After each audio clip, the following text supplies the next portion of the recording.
ও আমার সিদ্দিক, আমি দেখলাম আবুল লাহাব আরবি জানে, আপনিও আরবি জানেন, কোরআন খুললে আপনিও তো বুঝেন ইকরা বিইসমি রাব্বিকাল্লাযী খালাক। আবুল লাহাব, উতবা, শাইবা, আবু জাহেল ওরা কি কোরআন পড়লে বুঝতে পারতো না কি বুঝিয়েছে? সিদ্দিক বলে হা হা, কোরআন খুললে আমি যেরকম ট্রান্সলেট অনুবাদ বুঝি, আবুল লাহাব, উতবা, শাইবাও কোরআন বুঝতো। কোরআন খুললে অনুবাদ ট্রান্সলেট কি বুঝাইতে চাইছে সেটা বুঝতে পারতো। কিন্তু সিদ্দিক, আপনি ইসলামে চলে আসলেন, আপনি আবু বকর থেকে সিদ্দিক আকবর হয়ে গেলেন। আবু লাহাব, আবু জাহেল, উতবা, শাইবা জাহান্নামে চলে গেল। কারণ কি? সিদ্দিক ডাক দিয়ে বলে আরবি জানার নাম ইসলাম নয়, কোরআন খোলার নাম ইসলাম নয়, বুখারী খোলার নাম ইসলাম নয়। সিদ্দিক ইসলাম কারে কয়? সিদ্দিক ডাক দিয়ে বলে আন-নাযরু ইলা ওয়াজহিক। যখন দুই চোখ মদিনা ওয়ালা মুস্তাফাকে চিনে যাবে তাকে মুসলমান বলা হয়।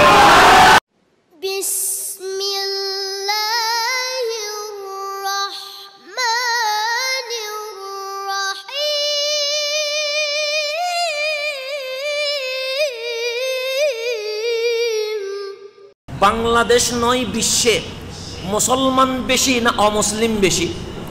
অমুসলিম বেশি। যদি 600 কোটি ধরেন, 200 কোটিরও কম মুসলমান, আর সবাই কেউ খ্রিস্টান, কেউ ইহুদি, কেউ বৌদ্ধ, কেউ হিন্দু, কেউ নাস্তিক, যে যেখানেই আছে। কিন্তু 600 কোটি মানুষের মাঝে 200 কোটিরও কম মুসলমান সারা বিশ্বে। আবার ওখানে এজিদিও আছে, হোসাইনিও আছে। আল্লাহর জমিনে আল্লাহর সৃষ্টি মানুষ প্রশ্ন করতে পারেন, হুজুর অমুসলিম বেশি, মুসলমান কেন কম? মুসলমান তো বেশি হওয়ার কথা, কারণ জমিন তো কারো নয়, জমিন তো আল্লাহর। সূর্য তো কারো নয়, সূর্য তো আল্লাহর। সৃষ্টি তো কারো নয়, সৃষ্টি তো আল্লাহর। তো মুসলমান কম, অমুসলিম বেশি কেন? তখন উত্তর আসবে একটা, আমি আপনি মুসলমান আমাদের যোগ্যতা বলে নয়, রব্বুল আলামিন আমাদেরকে কবুল করেছেন। এই কবুল করার একটা বিষয় আছে। সৈয়দুনা সিদ্দিক আকবর আরবে ছিলেন, আবু জাহেল আরবি ছিলেন, ফারুক আজম আরবি ছিলেন, আবু লাহাব আরবি ছিলেন, উসমান আলী রাদিয়াল্লাহু তাআলা আনহুম ওনারাও আরবি ছিলেন, উতবা শাইবাও আরবি ছিলেন। এখন তো আমাদের বাংলাদেশে অনেকেই বাংলা পড়ে ফতোয়া দিতে চায়, আছে না নাই? আছে, এরকম অনেকেই আছে। দেখবেন জীবনে কোনোদিন ভালো করে আরবি পড়তে পারে না, বাংলা বুখারী পড়ে 20 বছর 40 বছর যারা পড়ালেখা করেছে ইমাম খতিবের উপরে ফতোয়া দিতে বসে আছে, আছে না নাই? আছে, এরকম অনেক জ্ঞানী গুণী আছে। আমি বকা দিই নাই, আমি বলছি জ্ঞানী গুণী, আছে না নাই? কেউ আছে শিক্ষিত দুই প্রকার। অনেক সময় শিক্ষিতের চেয়ে অশিক্ষিত রিকশাওয়ালা অনেক ভালো, কথা ঠিক কিনা? ওই ডাক্তার ভালো নয় যে ডাক্তারের মা বৃদ্ধাশ্রমে আছে, ওই ইঞ্জিনিয়ার ভালো নয় যার বাবা বৃদ্ধাশ্রমে আছে, ওই জ্ঞানী ভালো নয় যে বউকে পিটায়, ওই রিকশাওয়ালা অনেক ভালো যে কম ইনকাম করে মা বাবার সেবা করে, কথা ঠিক কিনা? পার্থক্য আছে না নাই? তো ডাক্তার তো শিক্ষিত, রিকশাওয়ালা তো অশিক্ষিত, কিন্তু রিকশাওয়ালা মা বাবাকে চিনেছে, ডাক্তার, ইঞ্জিনিয়ার, লয়ার আমার মতো পাবলিক মা বাবারে চিনে নাই। তাহলে আমার শিক্ষা আমার মা বাবাকে পরিচয় করিয়ে দেয় নাই, কিন্তু আমার রিকশাওয়ালার বিবেক মা বাবার খেদমত বুঝে গেছে, এরকম আছে না নাই? আছে। তাহলে ওর চেয়ে রিকশাওয়ালা ভালো কিনা? ভালো। তো অনেকেই বাংলা পড়ে ফতোয়া দেয়, আছে না?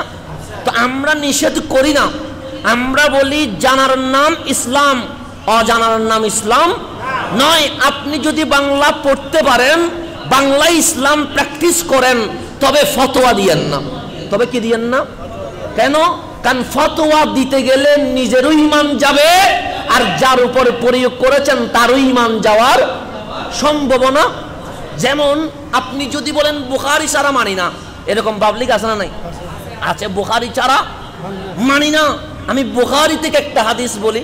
আমরা নামাজ পড়ি কোন দিকে? পশ্চিম দিকে নয়, কাবার দিকে।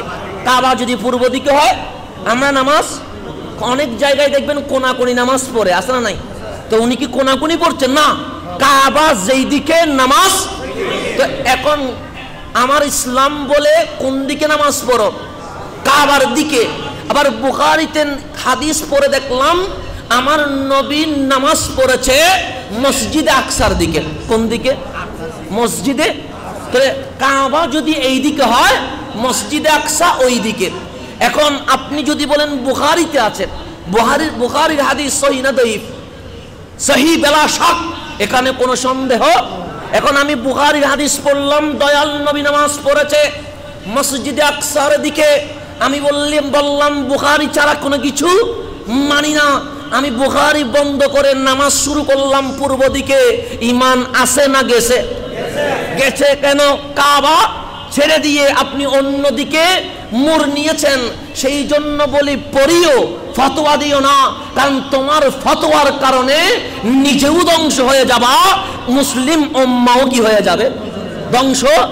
এখন আসেন, বাংলার চেয়ে আরবি বোঝা আরো বেশি কঠিন না? কারণ কোরআন আরবিতে, বুখারী আরবিতে, সিয়াসিত্তা আরবিতে। তাহলে আবু লাহাবও আরবি বুঝতো, আবু জেহেলও আরবি বুঝতো, উতবা সাইবাও আরবি বুঝতো। কেমন? আপনার মতো আমার মতো না। ওদের মাদার টং ছিল, মাদার ল্যাঙ্গুয়েজ ছিল, মাতৃভাষা ছিল আরবি। কিন্তু আবু জাহেলের আরবি নবীকে চিনাইতে পারে নাই, আবু লাহাবের আরবি নবীকে চিনাইতে পারে নাই, উতবা সাইবার আরবি নবীকে চিনাইতে পারে নাই। সিদ্দিক আকবরকে জিজ্ঞেস করেন, ও আমার আবু বকর, আপনিও আরবি জানেন, আবু জাহেলও আরবি জানেন, ও আমার সিদ্দিক আকবর আপনিও আরবি জানেন, উতবা সাইবাও আরবি জানে, ও আমার সিদ্দিক আমি দেখলাম আবু লাহাবও আরবি জানে, আপনিও আরবি জানেন। কোরআন খুললে আপনিও তো বুঝেন, ইকরা বিসমি রাব্বিকাল্লাযী খালাক। আবু লাহাব, উতবা সাইবা, আবু জাহেল ওরা কি কোরআন পড়লে বুঝতে পারতো না কি বুঝিয়েছে? সিদ্দিক বলে, হ্যাঁ হ্যাঁ, কোরআন খুললে আমি যেরকম ট্রান্সলেট অনুবাদ বুঝি, আবু লাহাব উতবা সাইবাও কোরআন বুঝতো। কোরআন খুললে অনুবাদ ট্রান্সলেট কি বুঝাইতে চাইছে সেটা বুঝতে পারতো। কিন্তু সিদ্দিক, আপনি ইসলামে চলে আসলেন, আপনি আবু বকর থেকে সিদ্দিক আকবর হয়ে গেলেন, আবু লাহাব, আবু জাহেল, উতবা সাইবা জাহান্নামে চলে গেল। কারণ কি? সিদ্দিক ডাক দিয়ে বলে, আরবি জানার নাম ইসলাম নয়, কোরআন খোলার নাম ইসলাম নয়, বুখারী খোলার নাম ইসলাম নয়। সিদ্দিক ইসলাম কারে কয়? সিদ্দিক ডাক দিয়ে বলে, আন নাজরু ইলা ওয়াজহিক। যখন দুই চোখ মদিনা ওয়ালা মুস্তাফাকে চিনে যাবে, তাকে মুসলমান বলা হয়।